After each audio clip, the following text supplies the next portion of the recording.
Hello everyone, it is September 28, 2022. It is about 12:15 CDT.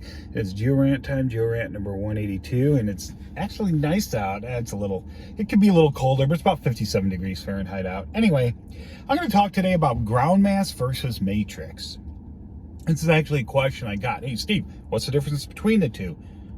Quite honestly, it's preference. Some people will obviously have a stricter definition of ground mass and matrix than others, but generally, as a general overview, there's not much difference between the two terms. Ground mass and matrix both describe the finer part of a rock. Like if a rock has, let's use a conglomerate, for example, has a lot of pebbles, but the rest is like very fine sand, silt, and clay. That very fine sand, silt, and clay will be your ground mass or your matrix. You may be like, Steve, well, the sandstones, conglomerates, they usually use the word matrix, and that's true, and I'll come back to that in a minute.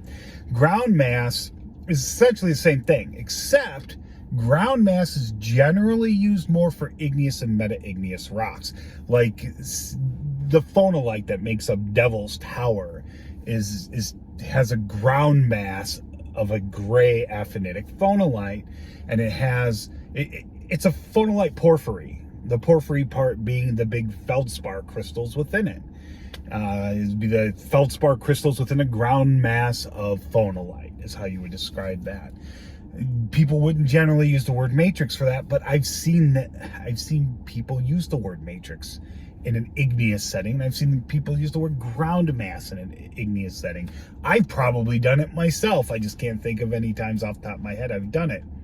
So what is the difference, Steve?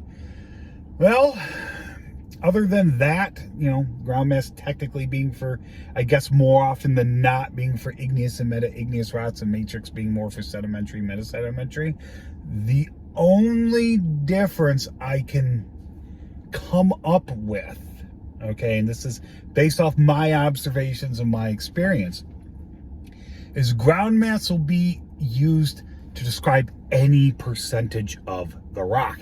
For example, let's go back to the igneous phonolite Devil's Tower thing. The phenocrysts in there, the feldspar phenocrysts, generally make up 20% of the rock, if that, maybe 30 if memory serves. Point is, it's generally less than 50%.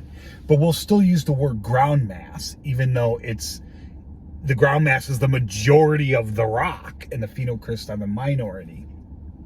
Matrix, that doesn't happen.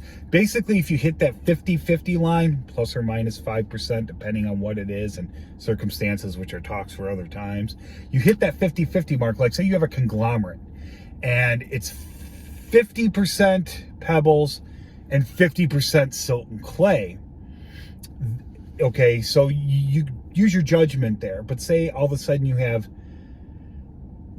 let's say you have 40% silt and clay and 60% pebbles. You're going to describe that silt and clay possibly as the matrix of that conglomerate, whether or not it's matrix supported or class supported. The pebbles depends on the size of the pebbles, okay? But once you get past that 50%, now say you have 60% silt and clay and 40% small pebbles, your matrix becomes the dominant part of the rock and your class become the minority. So you would say something like pebbly siltstone or pebbly mudstone, something like that. And you probably have a little bit of sand in it. So if it's a little sandier, you'd say pebbly siltstone, okay?